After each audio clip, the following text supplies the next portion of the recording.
Hello, subscribers. I believe we are live today. This is a random hangout. To some extent, it hasn't been overly planned. So thank you for joining. And for those that are catching up, I'd suggest you take this opportunity to get a pad and some paper, possibly a drink.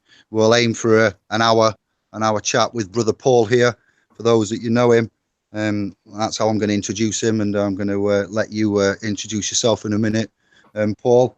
So we've yeah, had a chat recently, 22nd of October 18, and we were talking about instrumentation on another platform with another family, and we had some crossed wires, to put it, at best, and these crossed wires were about the use and the I don't know, the identification of gyro credits that are sent on the bottom of what we would, it's arguably not a bill, but it's known as a bill. We would argue it may be a statement of some kind, and it has on the bottom of that statement for your municipal charges, gas, electric, water, taxes maybe as well, a little trans gyro credit slip, bank gyro credit slip, these kind of terminologies. Okay, so we're going to stick to the thread. We can go deep. Maybe I'll go see Paul on raconteurs, or he'll come back, whichever. We'll decide that later on. But initially,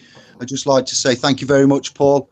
Love and respect to you and your work and what you've done. I'm familiar with yourself, so I'll hand over to you and let you introduce to the subscribers of Indiglo who you are, what you do, anything you want to say, and then we'll lead up to that bit, where we're going to go for the next hour.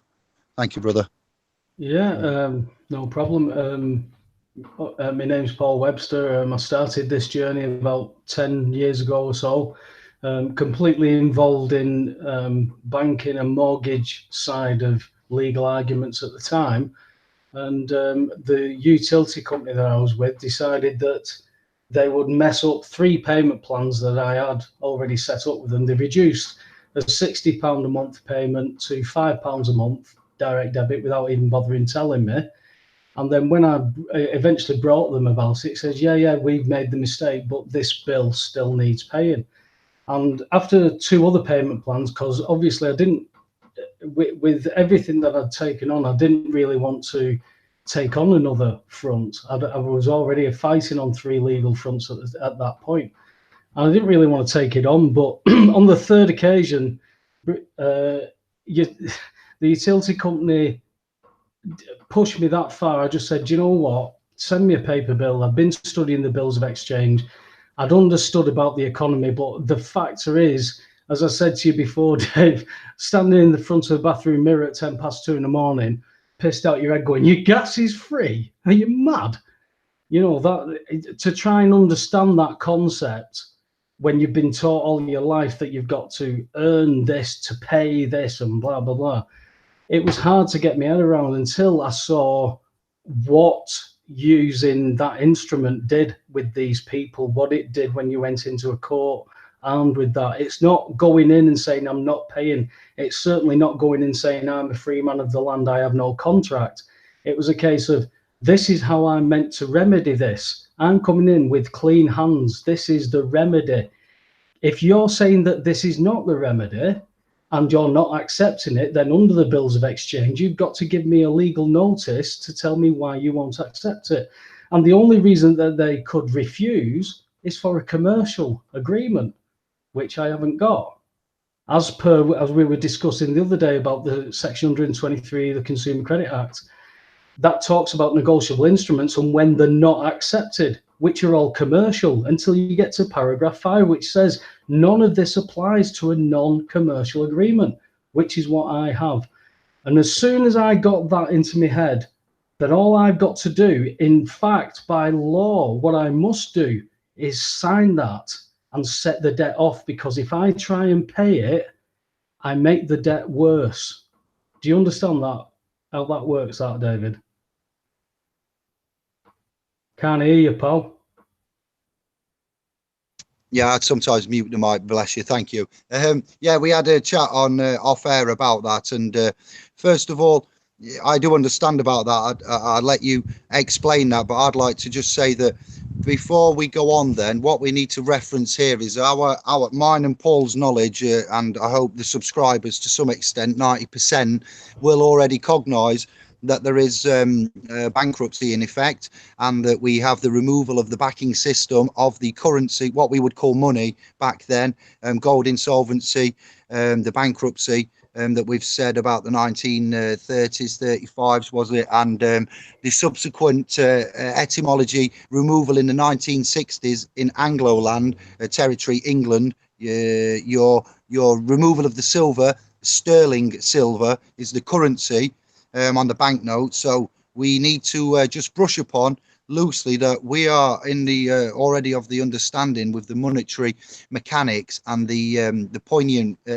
parts of history that have documented the like the government acts and the amendments and so forth. Paul, we can source, reference and articulate the intrinsic, non-intrinsic value when we talk here. This is the part of what is money, what is credit, what is cash, what is debt, and we just need to let everybody know that this isn't a video and a chat about the monetary mechanics, but we will assume that from this point onwards that most of our subscribers and viewers are familiar with this. We've not got the time to go into the intricacy of the fractal reserve federal banking IOU system, which is essentially, Paul, isn't it, an IOU system then, and we're all already in debt. So how can we pay a debt with another debt, which will then escalate towards the national debt? Yes, go on, help me out. Go on, brother, go on. That's exactly what happens every time we get our cash out, which comes with debt, and try and pay debt with debt. We make the national debt go up, so the government goes off. Christ, we're going to have to do some austerity here now. We're going to have to make some cuts. And my question is, well, what are you going to cut? If you're not going to cut debt, you're going to cut nothing, because we can't pay debt with debt, which comes with nothing. So my question is, how the hell have we managed for 300 years with no money to have an infrastructure, to have healthcare, to have education, to have some form of judiciary, however corrupt it is, to have some form of policing, however corrupt that is? There's nothing changed, because there is no money. There's never been any money. And the factor is, if you take a £10 note, for example, and you ask for how much a £10 note is worth, the Bank of England's definition is whatever two parties agree that £10 note is worth. Now, me and you, Dave, could agree that £10 note is worth, you know, a Kawasaki 1500 or a biro pen. It's still a piece of paper. It's whatever we agree that piece of paper is worth. People have got to understand that that is all it is, because when you look at this society, we live in a utopian society without the utopia. We all work together for nothing. We all work together. It's not funny. There's that scarcity that is taught to us that, hey, you need more of those worthless pieces of paper. And I remember history because I remember people tipping wheelbarrows full of cash into the street because a wheelbarrow full of cash could not buy them a loaf of bread after World War I. So they sold the physical metal of the wheelbarrow. Now that tells you what kind of a society we are heading towards. There is nothing new under the sun here. It's the same history repeating itself with a little bit more technology. That's all. So to reflect what you've just said there, all I can offer to that is that when you've said about the debts and the principle of it, the realization of it, the structure of it, how can we operate? It's the United Kingdom that's operating. It's always corporations that are operating, isn't it? We find out through Dun & Bradstreet, brothers like Steve of the McRae clan, what his website, I don't mind sharing. It's not about one man and a name. He's helped out point to certain bits, and others in Australia, America, you know, I'm not going to name drop everybody, but there's a lot, and Brother Ansar. So we work out that there's a trust mechanism at hand, and these trusts are operating on, and we're not going into that this episode edition, you know, video cast, but there are ways that they operate in the public, but very, very intricate relationships is the bottom line here, because we are all on the citizenship by assumptions and presumptions in the law. When we get told that we are innocent until proven guilty, but under assumptions and presumptions, that's kind of contradictive. So the systems work very, very well as they do now, but they use us as the surety and not the creditor. And we are finding out that we're in these constructed trusts, public ones, statutory ones, and we are simultaneously being a beneficiary and a trustee. And we've got some, examples of the energies that we get from, it's an alleged bill for gas, electrical, water. It's argumentative that, in a relationship that's honourable, you cannot really be a beneficiary and a trustee, because once you are that and you're that and you express the correct one, I think complications seem to arise. You've got the BGC and the joint giro credit. I'm dyslexic. I hate 3-letter abbreviations. I do make mistakes. Can we talk about them, brother? Let's get this show on the road regarding them. Right. Yeah. In my experience and my opinion, the bank giro credit has exactly the same information as a joint giro credit. However, the bank giro needs funds applying to it, either in a form of cash or check, which will then allow that bank giro to funnel those funds to the correct account to settle the account. The joint giro credit check is drawn on a third party. It isn't drawn on you, and it isn't drawn on the utility company. It's drawn on a third party, which, as you just said, we're not going to get into the depth of it, is drawn from your credit, which comes from your trust. So the trust is paying out to the utility company, but under a non-commercial agreement, whereas you get told that British Gas, E.ON, Scottish Power you are the customers. Well, you are only their customers under a commercial agreement. Under a non-commercial agreement, they are your agent. They act on your behalf. Get in. Yes, they are. That's correct. I agree. Continue on. I'm loving it. Carry on. Yes. So acting on your behalf, particularly with British Gas, they acted with honour on most occasions until recently. But British Gas acted upon honour. Companies, though, brother. Just I'm not going to tell you how to suck eggs, because I'm walking in your shadow to some extent. But not that, just to be careful with company, because they are. All I'm saying is British Gas did the honourable thing. All the other utility companies that I've come across, other people, they've not supplied the payees with the correct instrument, because, in my opinion, all the other utility companies have treated people as commercial agreements by sending them what you were talking about, sending them statements with a bank giro credit attached. Now, that would be for payment.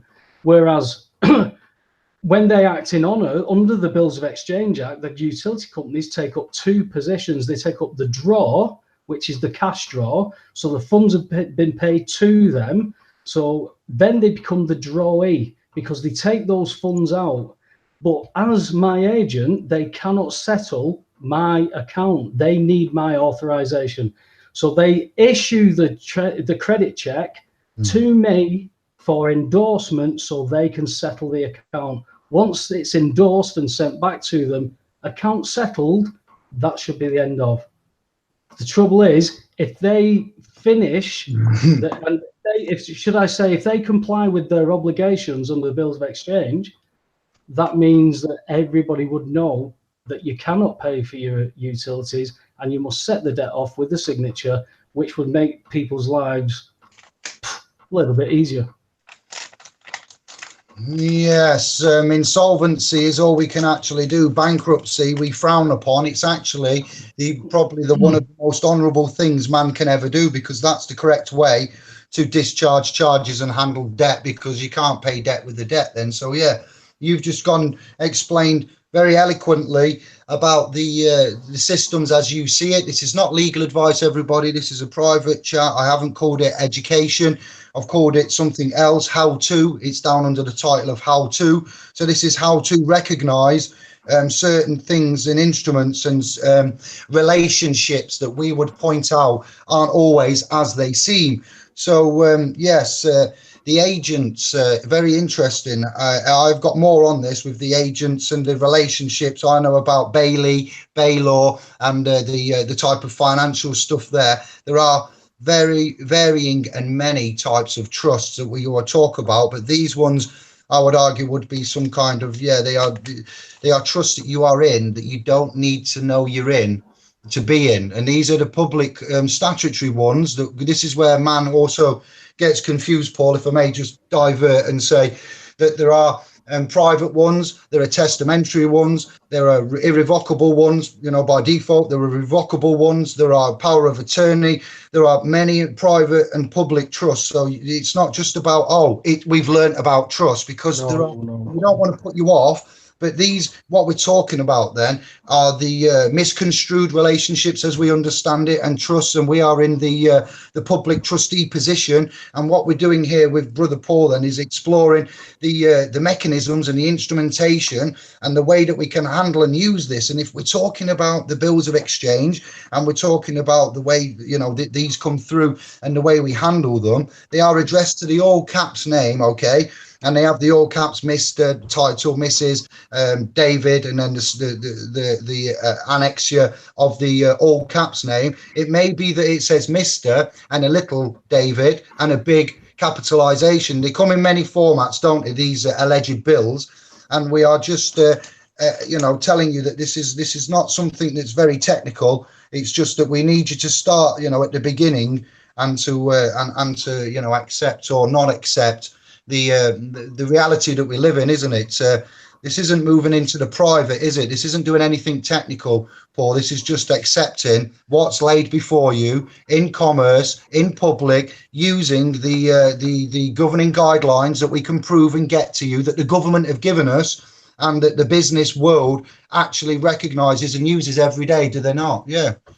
Yes, it's basic commerce. I mean, I've had people say to me, "Oh, if that was correct, they'd just change it." They can't change the bills of exchange. It would mess up their entire world commerce. It's a ridiculous concept. The fact is, though, what people must understand is transferring by endorsement should be as simple as going into a shop and saying, "How much is that?" "That's £5. Here's a £5 promissory note. Can I have that?" "Yes, I accept your promise. That's a fair exchange. There's your product." That's how we should be accepting the joint gyro credit check, because this is bills of exchange. I had Alex Thompson from the UK column, who's ex-GCHQ. He got a scholarship to the Eton, those kind of schools. And I said to him, I says, "You're in Eton, the kids are taught the Bills of Exchange Act by the age of 11. Said, yeah, it's not in our, well, it's not going to be in your curriculum. How are they going to be able to steal your equity if you know what they're doing? Equity thieves, yes, that's what we called them in the past. The other way I look at it as well, Dave, is when we're talking about debt, you've got to look at debt as an asset, because you are trading these debts all the time. You know, you're going to start talking, if when the trust is one thing. Like I said, for me to understand the concept is, I've got a piece of paper that is called a credit check. If I put my signature on that, according to the bills of exchange, that's settled. Right, I don't need, at this moment in time, I don't need to know anything further. I'm going to try that, which is what I did. And the reaction that I got back was just unbelievable. From going to court where a legal clerk turned to the magistrate and said, because the magistrate said to me, "Look, have you got any bank accounts saying that you've paid so much out to this utility company?" And I went, "No, because that's the remedy there, what you're holding, the bills of exchange." And the magistrate went, "Bills of exchange?" And the legal clerk turned round and looked up at him and said, "Yes, sir." It was a female, sorry. Said, "Yes, ma'am. That's a legal remedy we do not deal with in this jurisdiction," which is correct, because public. It was in magistrates. Yeah, public. Yeah, wrong jurisdiction. It's not for the public, is it? Exactly. But what they're doing is, these utility companies, they're applying for a forced entry warrant for a monetary dispute.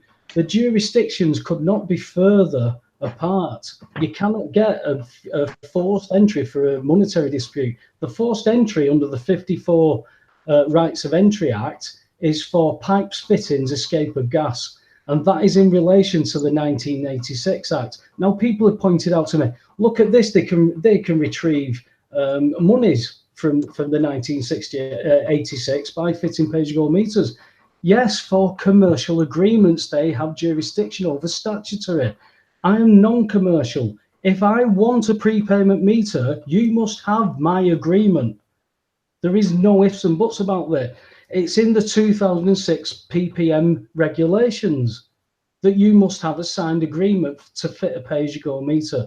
So if you're wanting to fit a pay-as-you-go meter without my consent, that's illegal. You can't do that.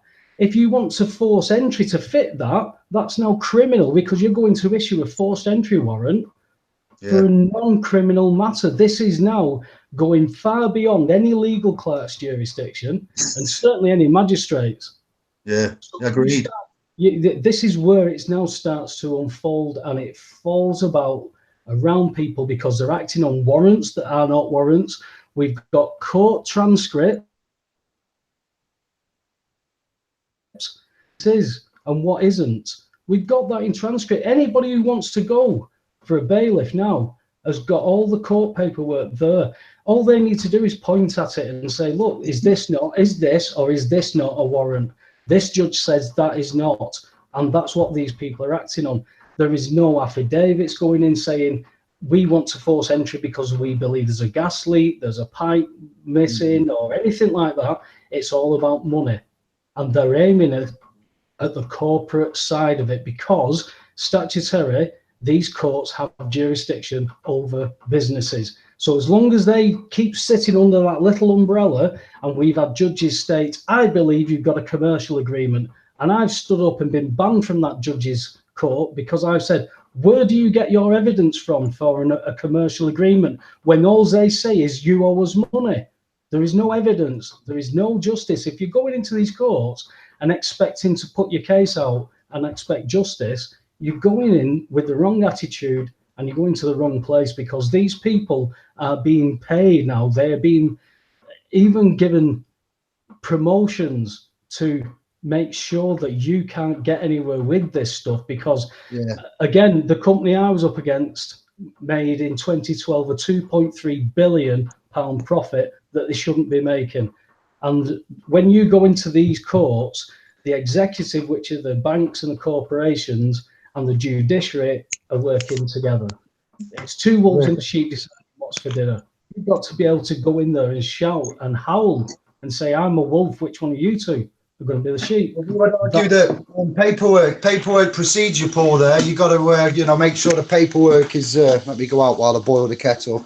The paperwork procedure there, you would correct and liaise with chief financial officers and chief executive officers, and you would hopefully have all of that in a form previous to being pushed to go to a judicial realm. And then you're not getting to that stage, Dave. You're not getting to that stage at all, no, because what they're doing now is, particularly I've noticed, I would say Nottingham is a really good fulcrum to look at, because Nottingham, there's a lot of corruption around Nottingham, but Nottingham and down south, you're seeing in these courts now, the warrants are just being granted. They're showing up and the doorstepping you. The police are turning up, and it's not a requirement for a policeman to understand the law. So they back the judiciary, they back the corporations up, and that's what you've got to deal with. And then as soon as you say, hang on a minute, you're trespassing, you're being arrested for breach of the peace, even though the police in most cases. Right. So that's news to me. I am on the scene, but the admins and SPLs on Facebook is where I get that from, and YouTube in itself. So we have protection for that. Let's just put a pin in everything. Visitors are seen strictly by appointment only. Visitors, canvassers, things like that can be put up at the property. You can inform the council, the local Met Office, things like that, and you can say, that they put signs up if you have the luxury of a driveway and a gate that you can lock, and put signs up and notices. I'd advise you look into that and how to protect any property that you may have. Point out specifically, about visitation, canvassers, things like that, trespass, private property. Look at how to protect your castles, your boundaries and where them boundaries are. And if they are third party interlopers, commercial, with trying to contact you and get in there on that, then you need to try and barrier that. And then if there is an officer there, Brother Paul and everybody else, Famalan, I would let that an officer know that we know what his jurisdictions is, and if he's there to help collect revenue for a corporation, that is a yes, that's a big no-no, that's a naughty. Yeah, and you made a funny comment that isn't funny. You don't have to be trained in law to be an officer these days. It appears so. It appears that the average man on the street knows more about law than these guys that put on a costume and get a badge number and come out and start issuing fines, fees and forfeitures on the assumptions and presumptions of something which is archaic, to say the least. And you know, when you do argue the correct lawful stance, they seem to take it as aggressive as what you're saying then, and they will detain and arrest and charge. Wow. Okay. Welcome. Well, we had a copper at a gas warrant. We had a copper put his hands on the back of the warrants officer and push him through the gate onto private property. That is the policeman breaching the peace from public to private. When I eventually presented him with Section 26 of the Criminal Courts and Justice Act, he shat himself because his statement to me was, "They've not taught us this." I went, "Why would they teach you this? You wouldn't have just done what you've done if you are facing a 7 to 14 year custodial sentence for operating beyond your means. You are helping a private company to attempt to collect revenue through menaces by fitting a pay-as-you-go meter with no agreement, and you help that by forcing him onto private property." That's how simple this is, but it needs somebody to take that copper to court and say, "You did this." Well, this is where and it's coming to that, David. It'll come to that because people have had enough. People have had enough. We've had brother. There's a video we've circulated of on the Facebook realm, and it was Brother Sovereign Smith had attended someone that was in distress, and there was a some kind of locksmith present. The officer was there, and it was allegedly over a gas or something utility fuel charges, and they were wanting entrance. And Smithy did point out certain things to the locksmith. There was Smithy, Andy Sovereign, and there was the locksmith. It was Smith versus Smith. Who will win? Well, we'll find out. He says, "Are you insured, pal?" "What do you mean, am I insured?" He's like, "Well, what are you doing here? You're drilling that lock. They've called you out. So you're here in your capacity in the public realm, drilling a lock under liability." Oh, well, he got it stopped. He did. He questioned the man, says, "You what? I beg your pardon." And he says, "You know, if you don't have the correct paperwork to continue drilling that lock where there's a family in there, vulnerable, this is a civil issue. There is no crime, and if this goes wrong, I'll be taking your house, in essence, on the form of on your full vicarious." Public, these kind of liabilities that we know about, brother, and the warrants and the paperwork, if they don't match up and we put a counterclaim in, it will be you that we take there.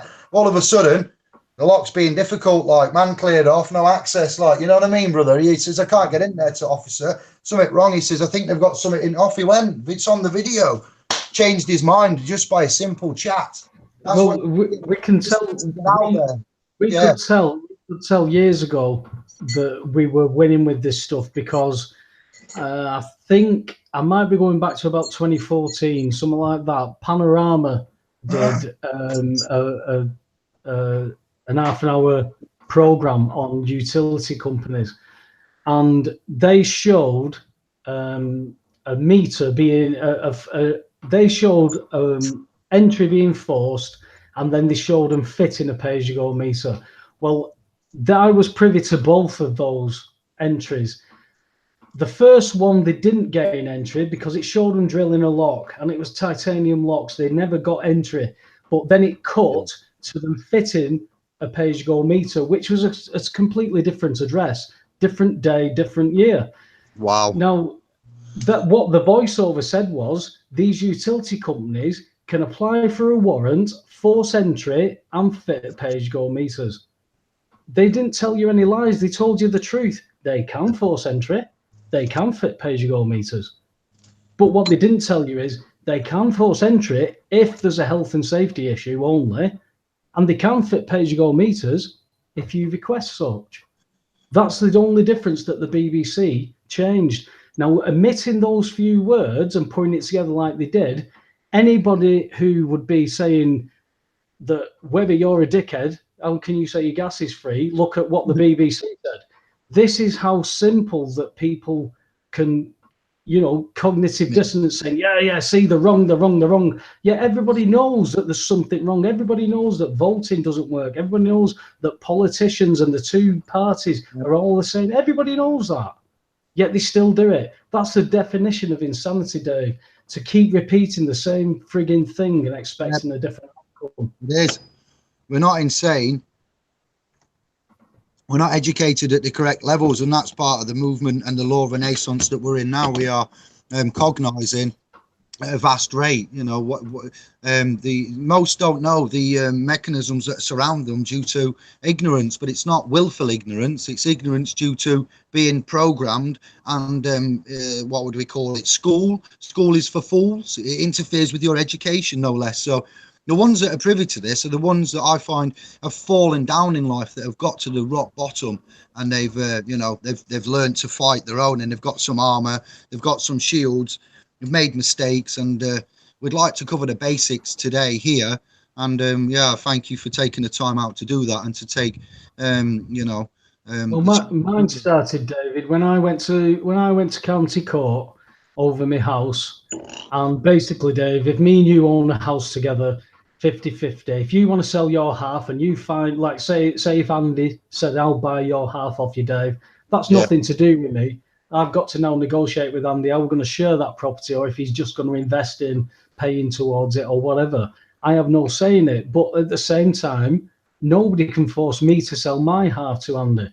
So when I was in dispute over the property, that's basically all I went with, was to court saying, I'm not selling my property.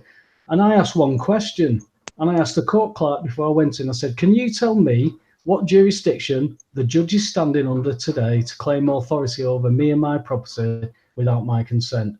4 minutes later, armed response police arrived and ran in and out of every courtroom looking for a breach of the peace. When they actually found no breach of the peace, they went and spoke to somebody.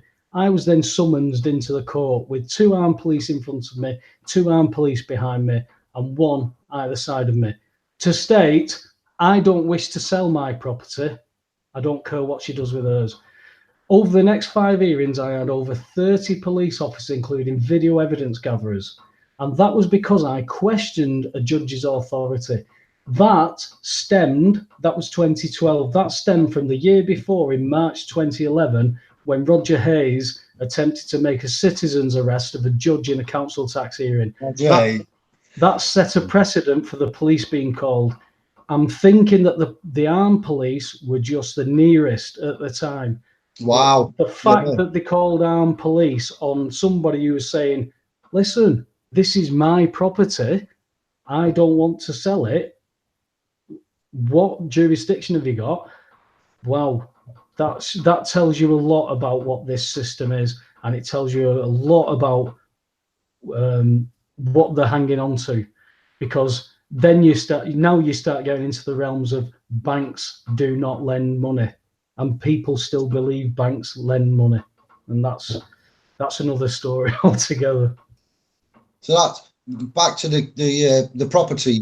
What you've just said there, that's the Crown calling. That's the Grand Master calling for the backup, and the backup's turn. The Crown is protecting the Crown, isn't it? There you've got it's a gang. They're in a society that backs up what we already know. When example is, I am not the defendant judge. I am here today to help you administer this case. And he gets all, preposterous, and gets banging his gavel and says to the officer, arrest him, contempt, I'll issue a warrant for failure to attend. Well, hang on. You haven't got authority. I haven't given you jurisdiction. And Blado, if you touch me, then that's going to be coming out on you, because there's no crime here today. So they do get angry, and they do start, as soon as they don't hear that you're going to be the surety in it, and you're going to be you're not going to be the debtor, then they're like, what? Alarm bells, and bless you, brother, for sharing that. And yes, we are aware of these dens and how much they are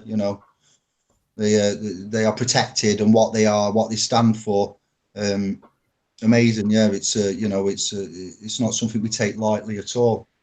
Well, I've in 46 years, I've known a lot of criminals, and the worst criminals I've met are solicitors and judges. Yeah, there's a language there. There's a hidden language. There's a rule there where barristers and solicitors aren't allowed to damage the crown, and the crown is, the be all and end all for. Oh, you would. I'll tell you what, Dave. You would not believe how much the solicitors and barristers are told you do not damage the crown. You wouldn't believe it. Don't forget jury nullification that we covered in York, if anybody's aware of that, when they have a jury and what. So it's like, hang on a minute. Yeah, there's a lot there. So the monetary mechanics, you said something that's another, what did you say at the end? You went, that's another subject. There was something else you said. It's about, yeah, it's another story when you start talking about banks not lending money and securitization of mortgages and where that comes from. That's exactly the same trust. It's the same credit. You know, I'm actually taking in, if I wanted £100,000, I'm actually taking in the £100,000 of value, but I can't use it because it's credit. So the bank will take that for £400 plus VAT and monetize it for me, but they won't charge me for that straight away because they've given me, they offer me this agreement where the debtor can pay the creditor over 25 years, and I agree to that. And they say, oh, well, you want to pay over 25 years, that's great. We'll put our fee at the end of the 25 years and we'll charge you interest on that for the 25 years because you've not paid us for it. Now, if they facilitate that, the debtor pays the creditor, you sign that, you create a £100,000 promissory note. Yeah. Under the agreement, they securitize that and sell it to reduce liability. Now, if they sold that for 90 grand, the debtor now owes the creditor 10 grand. But they don't tell you that because the 90 grand's gone in the bank's arse pocket. If you default 3 times, under the EU Parliamentary Directives of 2006, there is a third-party liability insurance policy that they take out on your behalf what you pay for in your interest payments. Upon 3 defaults, they trigger the insurance policy. As trustees to the agreement, they're doing the job, and the insurance policy pays the mortgage off in full. That's now 190 grand that this bank has been paid that they don't tell you about, because after the default, they come for your house. And then they take your house and they sell that for another 100 grand. Yeah, America's having a lot of that at the minute. The foreclose, the insurance policy, big, but yeah, we follow. I agree. And that's only if it's been sold once, that Dave. That's not considering how many times it has been sold. That's just for you. So they made 290 grand. The houses are 200 years old, fam. 300. Oh, I dread to think, mate. Honestly.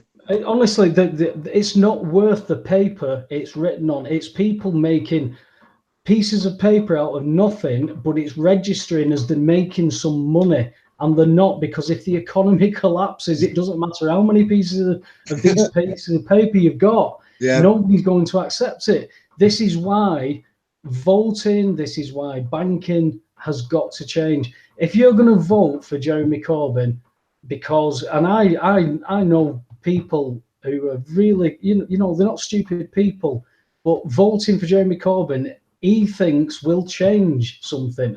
And I said, well, Jeremy Corbyn will not get rid of the central banking system and issue banking notes from our own treasury debt-free. He will not do that. He's had the offer.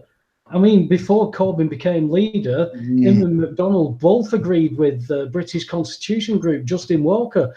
Justin had spoken to these people personally and said, that's a great, that Bradbury pound, issuing notes with no debt, that's great. Now they're in power, they don't want to know about it. Now they've got to the head of the leadership, they don't want to know, because they know which side their bread is buttered on. And that's what this system, anybody who thinks that voting for a political party is going to be for the man and woman in the street, I don't know what reality you're in. I really don't, because I've grown up in the same and I can't see that. I will strengthen that, brother. Well said. I agree. The Prime Minister and Donald Trump are working for trusts and private corporations. Newsflash, everybody. The United Kingdom, the Americas, the United States of America, America Inc. Look at Colombia, Washington, Vatican, the square mile of London. These are the foreign nations within our land masses that are the foreign vessels, the ships that are anchored onto the land mass, the coastline. And they operate from there. And these electorate, as he's calling them then, the electorate that work for, what is the electorate? Wow. And the public side of it are working for corporations. And Theresa May keeps opening the door of number 10.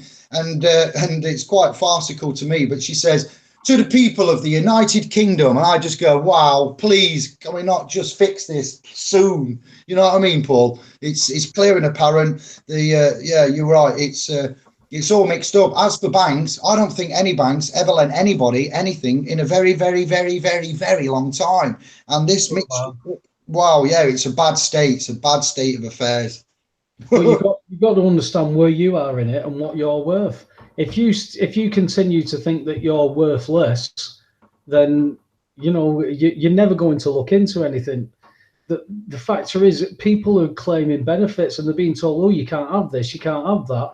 They're not handouts. These aren't handouts. People think that they're paying for this. They're not. It's what these people are actually worth. You're entitled to this. You, me, anybody is entitled to this. This is why you offset debt. It's the same thing. It's just that they are pretending they've got authority. How do they get that authority? It's because you've signed something to allow them to access that. You apply, you beg for benefits. Please set up some kind of agreement for this. Yeah. So it's all about your consent. And when you start going into that and the birth certificates and stuff, you can lose people because they can't get. You've got to give them one concept at a time. For me, the utility bills, because your gas, water, and electric.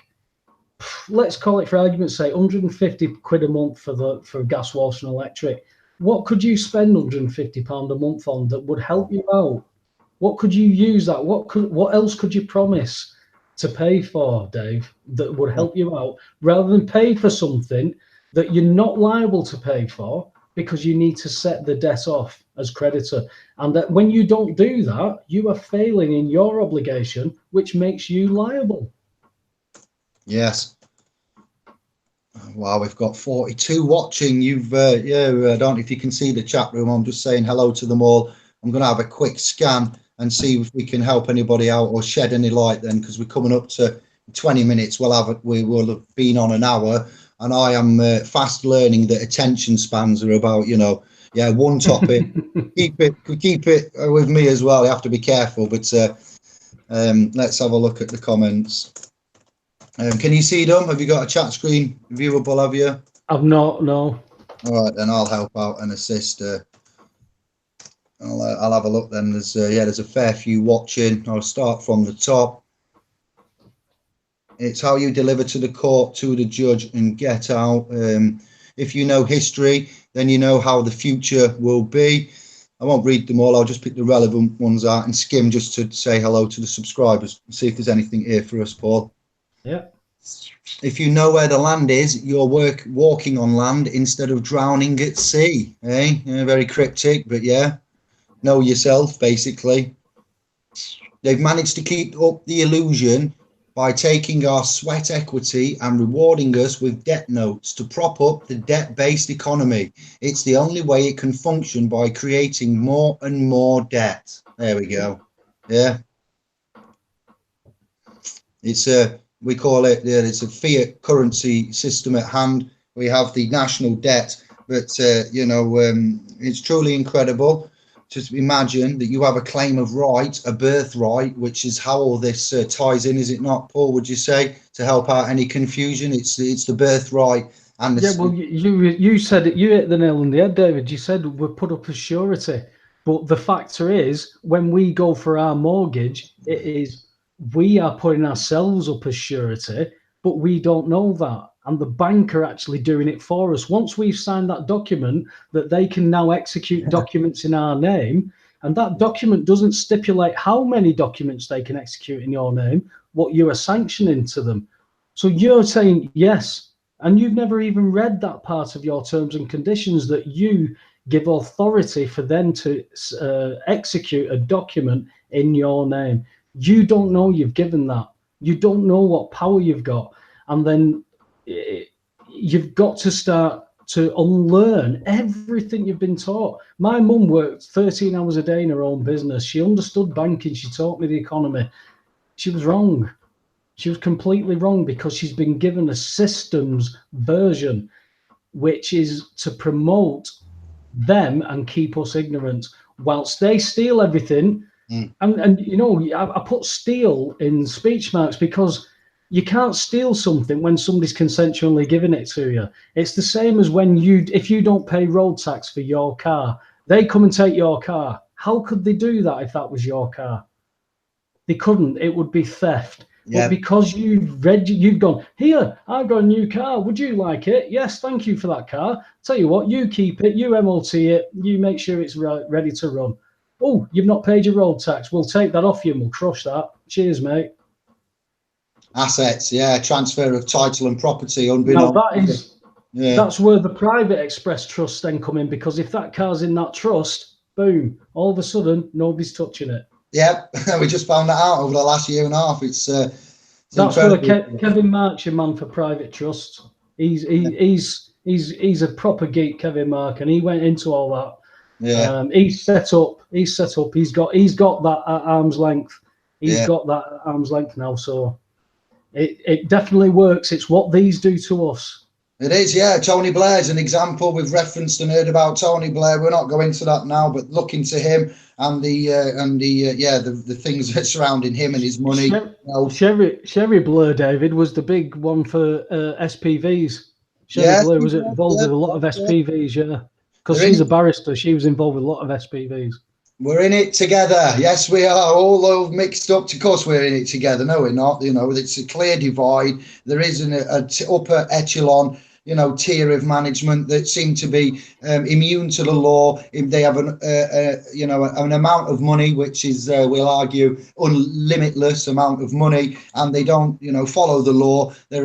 We are the subservient ones, and it's time that we realise, as you're saying, then when we realise that we are creating that mortgage. There's a man and a woman or whatever, there's a couple of mans at that table, we'll say man and wife, they put joint signature on that constructed agreement. Now, when we've gone and used our own due diligence, brother, we found out what these words mean, the etymology, where they come from, what jurisdiction, what tier of court, and we went quite anal on all of this. And a constructed agreement in itself, it comes from a particular area of, we would say, contract. Well, is it contract?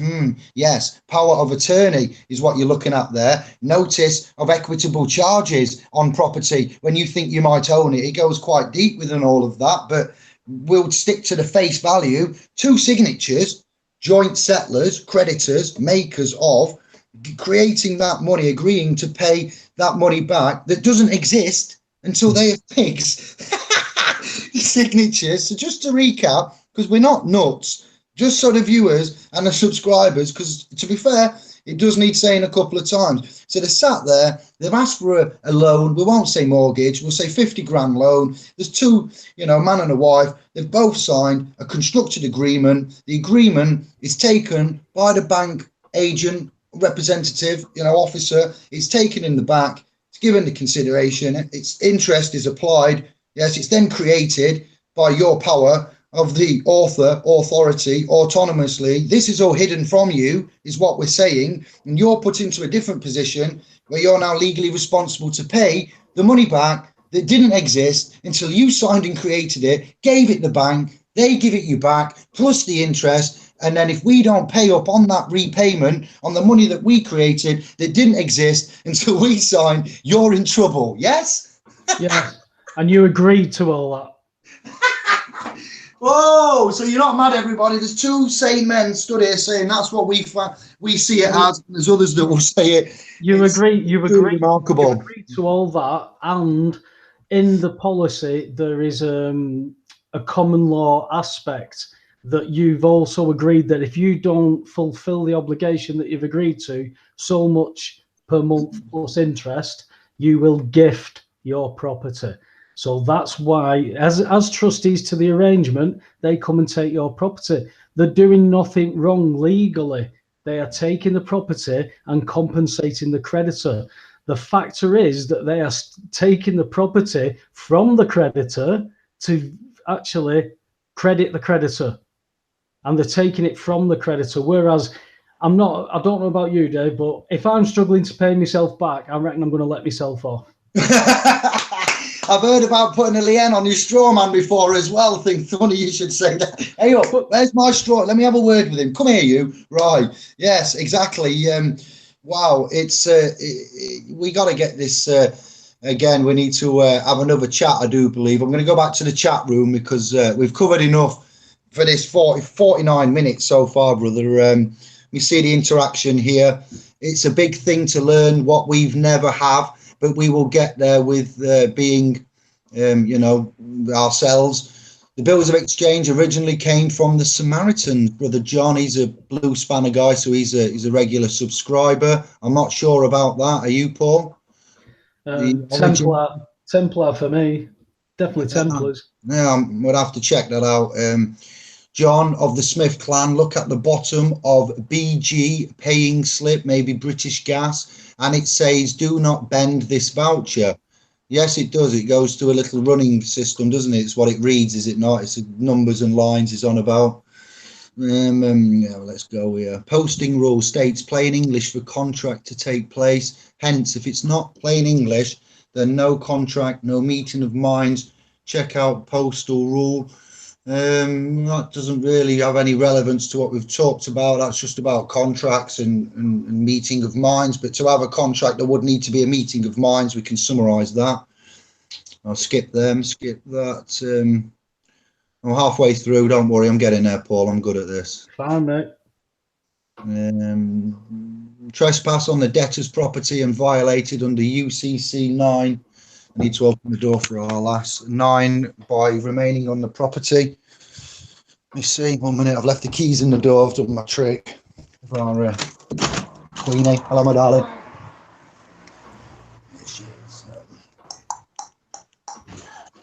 What else do we have? Jesus Jones, why was I not told about this hangout? Because we do things randomly, Jonesy. We don't always plan stuff. And Paul said he was free. I was free this week. I'm going to be, quite busy. So we thought we'd utilize it. Yes, we do like to normally promote and advertise. And we have 47 viewing now, Paul. So that's a good amount of viewers for this time as a random hangout. But well done for making it, Jonesy. You've done well. 3-part paperwork with the last, the estoppel, keeping them away. So a conditional acceptance then we're talking about there, aren't we, with the 3-letter? We would cover that with the conditional acceptance that we know about. And yes, we would, let me think, what would you say about that for? Let me see the user. That was Steve of the Sleep Clan. And to estoppel at some point, or going down to you're sorting it out with the paperwork, aren't you? Then you're not ignoring it. You're not saying you're not going to pay it. You are saying that correcting the relationships and cracking on with the I think incorporating that with the negotiable instrument, because I went down that negotiable instrument route because it didn't matter. All these other arguments that I keep hearing about, no contracts and this, that, and the other, they're all correct, but it's not a remedy. When I've been given a remedy, it's almost like saying, here, there's your remedy. It's like, it would be like, this is how I looked at it for the utility company there. You owe me 20 quid, right? So you give me a check for 20 quid, right? You've given me a check and you say I owe it you. Well, you've just given me a check for 20 quid, so I'm just going to give you your check back. All debts paid. Now that's what they've done. They've gone, you owe us this money because we can't settle this account. Here's your check. I've gone, oh, right, thanks. There's my signature. There's your check back.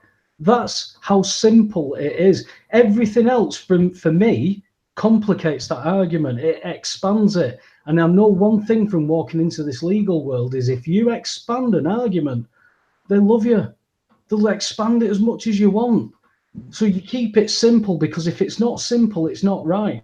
Somebody's given me a check of credit attached to a bill that they claim I owe them. there's your check. What is your argument? What's your claim? And they run off, or they use police and they use people to fit pay-as-you-go meters to hold you ransom, because what that does is it puts you in the position of burden of proof. If you want to prove it right now, you become claimant. And I had a district judge tell me when British Gas, I went all the way to after the magistrates court, where the legal clerk said, I'm not going to be able to go through these documents in 10 minutes, Mr. Webster. I'm going to put it before a district judge. So 2 weeks later, I went before a district judge. The guy for the utility company turned up in a boiler suit with a letter. And that letter was the same letter that I'd had 3 months previous. And one of the sections said, we've all heard about these debt avoidance techniques gleaned from the internet. I'm talking about bills of exchange, negotiable instruments, basic commerce. And I've got some retard writing to me thinking that they're being clever. So yeah. The judge didn't even, he just completely dismissed it. He said, look, I'm going to adjourn it for 56 days. He took the second bundle copy off me and gave it to the fella to give to his employers. 56 days later, I turned up at court. I'd received nothing. The court had received nothing. He said, I'm throwing the warrant out. I said, can I have a judgment that the bill's been settled? He said, no, because there's nobody here to argue it. And I went, then how do I get remedy here? And he said, become claimant. So being defendant is no good. They're not going to put you in a position, and the judge will not allow you to bring evidence that they're not contradicting. It was all about the monetary dispute. You try and bring the monetary dispute, they'll talk about something else. You try and talk about the forced entry warrant, they'll talk about the monetary dispute. So it's something like I remember now from previous as well, where they start off in civil, but they try to quickly move to criminal, and you go, hey, what just may I ask, what jurisdiction does the court lie in at the moment? And they'll probably come back and go, oh, we're in criminal now. Oh, right, we're in criminal. Oh, hang on, it's civil. And they quickly want to, I've noticed, go on, brother. That's where it gets grey, because it becomes civil criminal, because you've not actually committed a crime, but there's a possibility that you will not let somebody in to check the supply. You could be wanting to blow up the street. So they will award that warrant for that. But they're not even, they're standing in the dock, they're putting their hand on the Bible and stating they owe us money. Well, that's fine. You can claim I owe you money, but let's go to the correct jurisdiction and show the loss. Where have I caused you this loss? Because, hello, I've got a remedy here. I've got a remedy for you. And they won't go there, because if they take me there as a defendant, they've lost. They're not going to do that. They're going to put as many obstacles in my way as they possibly can, and then me to put my money up front and take them to court. That's what they're doing. They're putting us all in the burden of proof position. And it will come to that point where somebody will take one of the cases forward and win, because we know more about the law than most solicitors and many judges and at least a few barristers I've been up against. Yeah. And that's not me being big and clever, David. They've been taught a system. They've been taught a system, and they've got that lazy that they're used to people not turning up, not asking the relevant questions, all that kind of stuff. Now you've got people turning up, not just asking relevant questions, but threatening to arrest people. That's because that's become from a belief system of people going, listen, you're not telling me that this is wrong. You're telling me everything, but you're giving me the politician's answer. Yeah. But you're not telling me it's wrong. And that's one thing that people can't tell me, that this is wrong, because I know it's a negotiable instrument of credit. It is drawn from a third party. It requires my signature. If you're saying that's wrong, you must legally tell me why. And they run off. Let's see if I can share my my application window of the bills of exchange 1882 for reference. So just hold there. I've done this a few times before. It seems to work when I go. I want to put that window on there, and I want to present to everyone. Hopefully, in a little minute, when I go over here, you will now see. Yeah, you can on my screen. So you just put in. This is DuckDuckGo. As I say, I don't use the military one. I use about 10 search engines, and this bills of exchange 1882 is a keyword that I've put in there that I'm highlighting in the search box. You have the top search here, Bills of Exchange Act 1882. This is legislation.gov.uk, and this comes from a .gov.uk website. It's not from johnharris.com. It's not from romleystewart.com or Santos Bonacci, or Jordan Maxwell or Freeman on the Land or David Jeremita, SPLs and raconteurnews.com or whatever. It's an actual government where we go when we hear. I think I'll speak for myself here, but I will surmise that I know what Paul is like. We hear stuff and we say, okay, that's a new angle on things. That's a new twist on things. So we'll go in and we'll click on stuff and we'll use our due diligence and we'll use discovery. And we'll have a look and we'll go to the website itself and we'll look from the crown in the top left, and it's got in the bar legislation.gov.uk, tells you exactly where you are, and you are with the government archives in public, what we'd say is known as public law.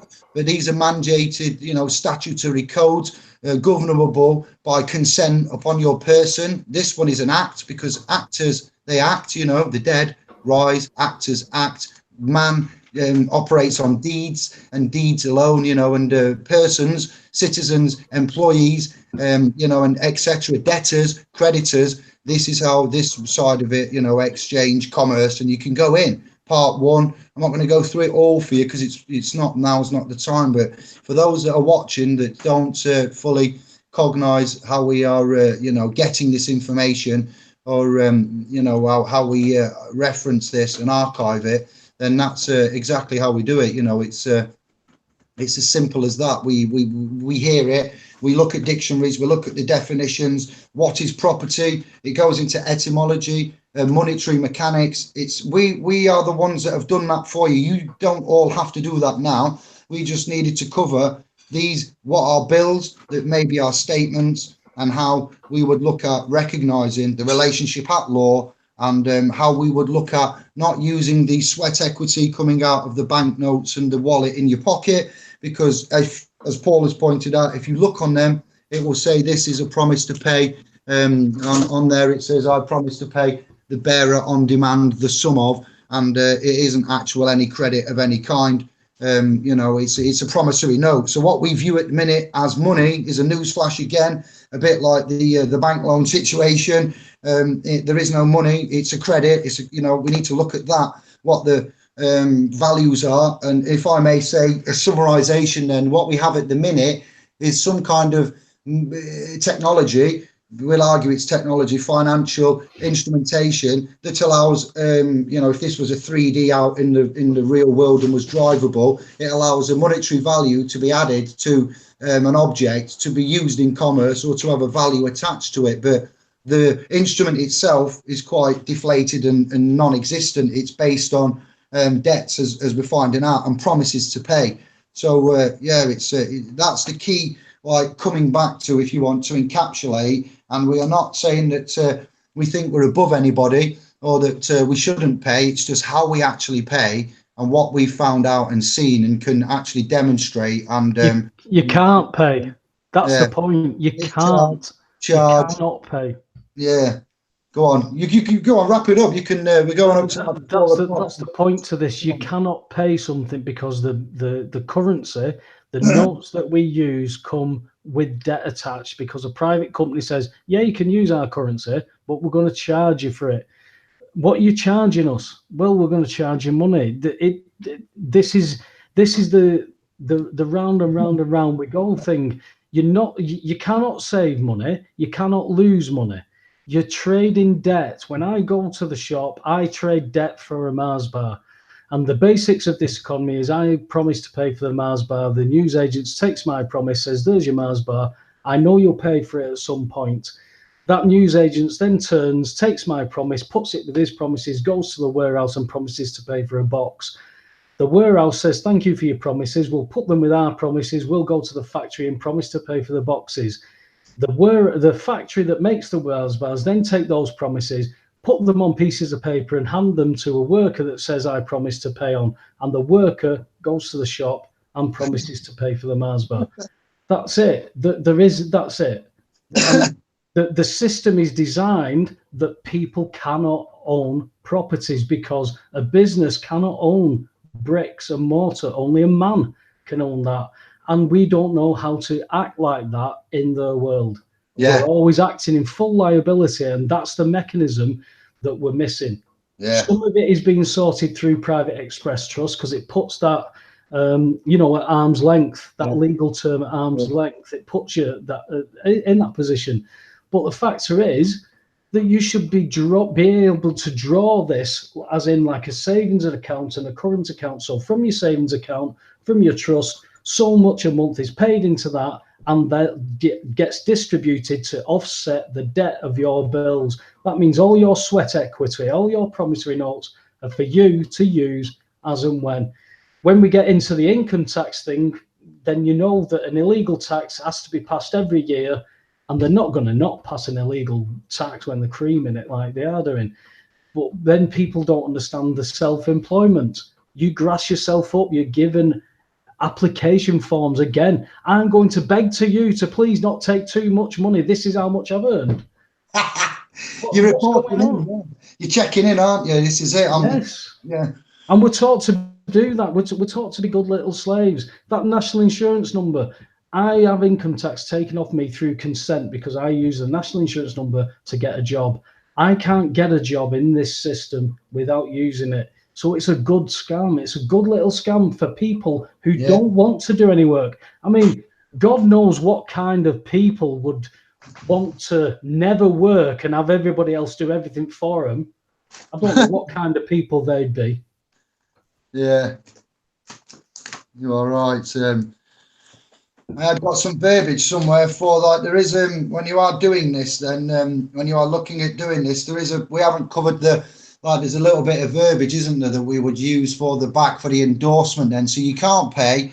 There's a comment here on the chat room. You can discharge and settle only. It's about performance and offer. That's to do with something else though, Shadow, but performance is right.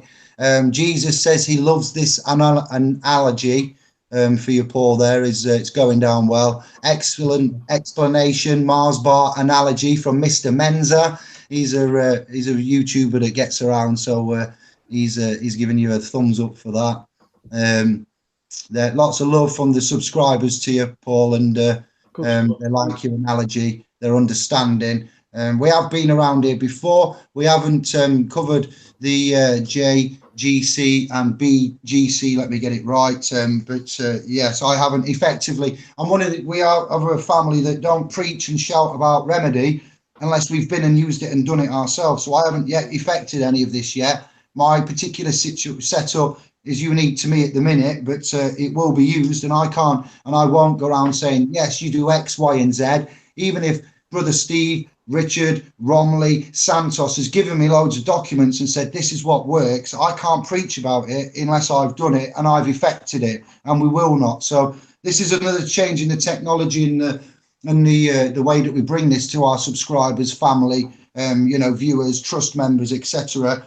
We won't preach about something unless we've used it and we've got first-hand knowledge, essentially. So the verbiage on the back is done at a 45-degree angle, and I've got two sets of verbiages that I'm going to be putting on the .com for discharging the charges, and this isn't just limited to municipal bills. If it was a court charge, for instance, and a court judicial charge, you might be able to use it in a discharge facility like that against the government, government court charge.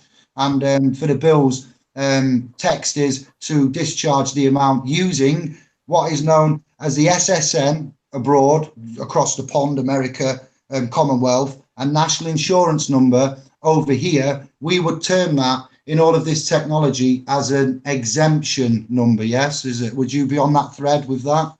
I understand. I understand the concept of what you're talking about there. Yeah.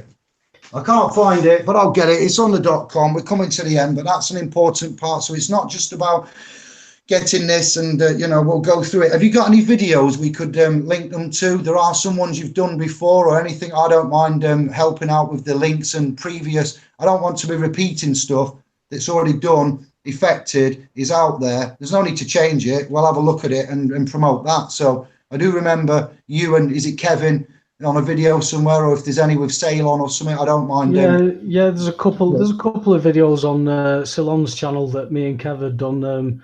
There's quite a few talks that I've done, radio interviews that I've done. The first video I did was Gas, Water and Electric are Free, which was Christmas Eve 2014.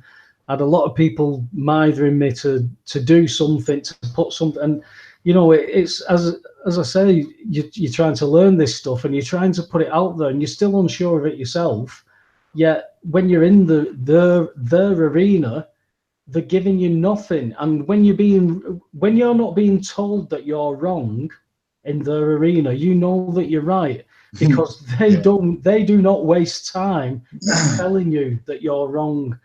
And it's all about actions in the end. When I've seen a 60-year-old judge act like a 5-year-old child, shuffling paperwork and saying, I'm not going to talk to you anymore, basically stopping short of saying you're devastating to my case, you know, it opens your eyes to what things are and you grow in confidence. That doesn't mean I know everything. I certainly don't. There's people taken what I've done and gone far beyond what I'm learning off these people. I'm in touch with people who are teaching me stuff, and they haven't done it because nobody has done what these people are trying to do. Nobody's done it.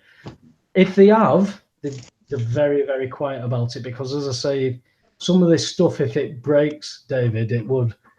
If everybody did it, it would make a bit of a mess. It's where we're getting to with ultimately like the cognizance of this, and the chat room are asking questions about separate boxes for gas and electric, and just hold up, we're not here for that. Yeah, there are videos on YouTube where others have done that. We just need to keep to the thread of that there are accounts out there in the various names, and there are access routes to them.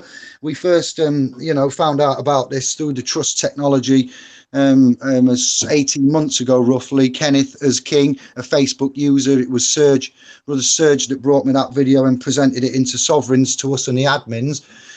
Heather came out with the TDA accounts, and we looked at that and the annexure of the way to find the accounts in the Santander and Royal Bank of Scotland when you were turning 16. And you know, there's a lot come out, and we are happy to say that we can disregard the back avenue ways, and that there are, as Paul said, there are technologies and remedies, that's the word, out there. It is not so much fraud, it's more deception and dishonorability. And we did chat privately off camera, and Paul mentioned, and I agreed, that the heartache that's gone, the loss of access to heating and freezing to death, and what did you call it? There's a saying there.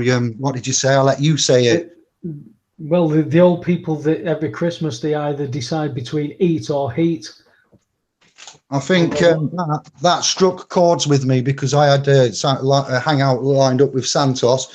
Expressions of freedom from the descendants of slaves. And whilst I was talking to Paul privately off camera, I did say it's a shame I didn't have that as a title. I would put it as what would I put it as? Eat, or heat. And something like from whorehouses to poorhouses is where we're going. You know, we're not transgressing with this technology very well, and when man's not getting better off, and we're seeing more sanctions, and I'm sharing stories that are quite eye-watering, to be fair. So the chat room's very happy with what we've done, and I am. I'd like to either have you back with Andy if he's available at some point, Paul, or we come over to you on raconteurs or something. So anytime, Paul, anytime. I think we've started something here, and I don't think it's been put quite to bed, so we could call this like chapter 1, and then we could continue on here. I'll get some questions, and we'll have a chat with Andy, see when you're available, and we could come over, meet your family, and just want to say thank you for your time. And for today, the chat room is, yes, I know it feeds, it's got lots on there, many. So I've covered most of it. Have you got anything else you want to close with, or message wise? No, not really. Like I said, I would never. One thing I always say about this stuff is go away and learn it. Go away, research it. Don't jump in and think, I know what, I watched the video and I know what I'm doing. I certainly didn't do that. I toiled and toiled and toiled and ummed and ahed over it. And I got put into a position in the end where they messed me about and I just went, right, I'm going to do it. When you challenge these utility companies, it will change your life. Don't even think twice about it. It will change how you live, because if you live with partners who are into this stuff, especially with kids, they're dreading what's going to land on the doorstep. You're going to have bailiffs. You're going to have all kinds. Well, should I say people who claim to be bailiffs and have all this authority? If you're not prepared to take all that on and attend court, if you think you can do this without attending court and you can just do it through paperwork, which some people are claiming, that's great. Honestly, if you can do it that way, show me and let's all do it, because we don't have any justice in these courts. I'm going with a remedy, their own remedy, and they won't even acknowledge it. So to go in there and to start arguing, I don't understand it. I've got a remedy. Why would I want to go in with an argument when I've got a remedy? It doesn't make sense. So anybody who wants to try it, learn it first, understand. Don't just say I'm not liable to pay, because they're going to say why. If you can't explain why really well, then you'll get run over. And that's what they're doing with a lot of people anyway. They're just running them over. So again, don't take it on unless you're intent on seeing it through, because it's a scary place. I've stood like a shitting dog in courts. They didn't know it, but it's a life-changing experience. It's not something to be played about with. And some people think that it's a laugh and it's funny. But I do know a lot of people who just won't pay, and they've no consequences. They're not interested. But I also know so many who will keep saying, "Let me know how you get on. I'm going to keep paying because my missus and this and my kids and blah blah blah." And the women are the same. The thing is, though, David, I don't know if you've noticed, there's more women challenging these companies than there are blokes. We've got a heavy 35 to 45 demographic in SPLs, but on Tube and other places, there are a lot of females are getting active now, and they're defending their assets. When I say assets, I mean the automobile, the iron horse, not the vehicles. And it is refreshing to see, strength in that. We understand it. They're defending the babies. They're defending the babies a lot of these cases, and they're being put in positions where they can't, where they're being told to accept universal credit that is taking weeks to cut and go into food banks. They're going to defend those babies as best they can. If you can give them a remedy, then some people who are in such a position, especially people who are on benefits, they've got free access to courts. If they understand it, go and do it. You're right. It's one of them. Pick your battles wisely. That's number one. Then. That's you do need to pick your battles wisely, and it may turn out that you need to you did say to understand and to follow. You don't just pick a battle because you may have just because everybody else does may be doing this. You don't need to do it until you cognize it. You don't know who you are. Knowing whom you are, I would argue, would be easily half of the remedy to sorting out your life. So until you find out whom your person is, what status, standing, capacities and obligations you have under the presumptions and so forth, I did say you'd need a pen and some paper. I did warn you. So hopefully you've made a list now and they can go away. And then by the time we next link up, wherever we may be, we can come back and the chat room can have their lists. 44, still holding at mid-40s. So that's all right for this time. Random. We've done well there, brother. Yeah, man. Good interaction. And we'll see when we come back about other deeper, we can, as we go on for, roughly an hour each, it's been an hour and 20-ish, we can go a little bit more into it, and over time we could perhaps use this as something I'll put on the .com with your permission, or out there and for free, not to make money from. There might be some adverts, but other than that, it's knowledge for all, and it's not to be profitized by all this stuff that's going out at the minute, courses and setting stuff up. And I've asked for a little bit of a donation for the .com, and that's with the honourability of what we're doing, the maintenance and the trust. I think £12 credit, as we've explained about money, is acceptable, considering how much fags and beer and luxury items are. You know, we're giving you a lot of information from this .com. And you've got others to go to. This man, have you got any links you want to share for where to find you, where you live, your family, anything like that? Fire away, brother. YouTube channel is Webetto1. You can find some of my stuff on there, a lot of other people's stuff mainly. Raconteurs News on YouTube and on Facebook. You'll get access to all our podcasts that we've done. There's about, I think we're up to about 220, something like that now.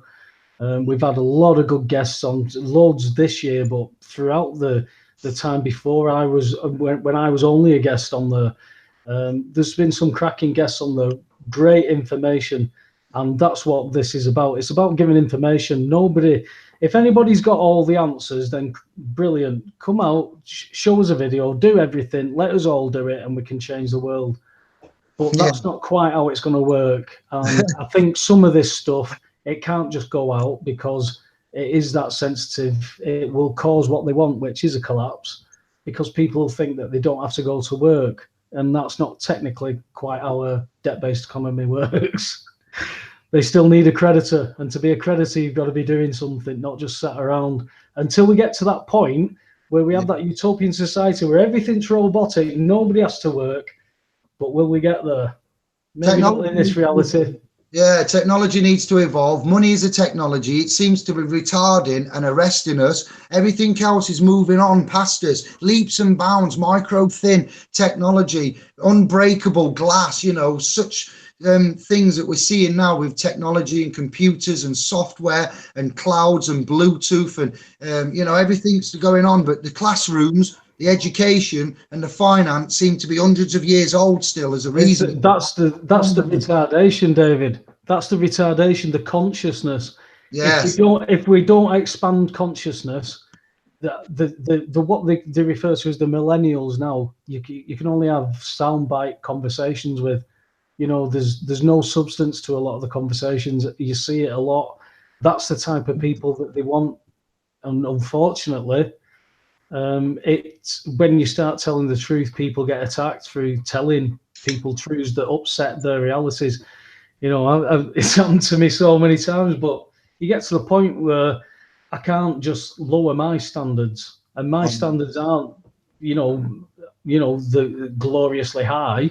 It's just the fact that I believe that I want to know the truth. I believe I'm looking for the truth. I believe I've found a lot of the truth. I believe that when you present the truth, you are attacked, you're hated, you're ridiculed, you're all those things. Yeah. And then at the end of the day, they leave you alone. And what have you got? You've still got what you've said. And I've got what I've said. So I'm in it to win it on. Oh, bless you. Yes, this is it. That's the saying indeed. So yeah, we've got to wrap up. My lass has come back. I need to have a chat now, so I don't mean to be.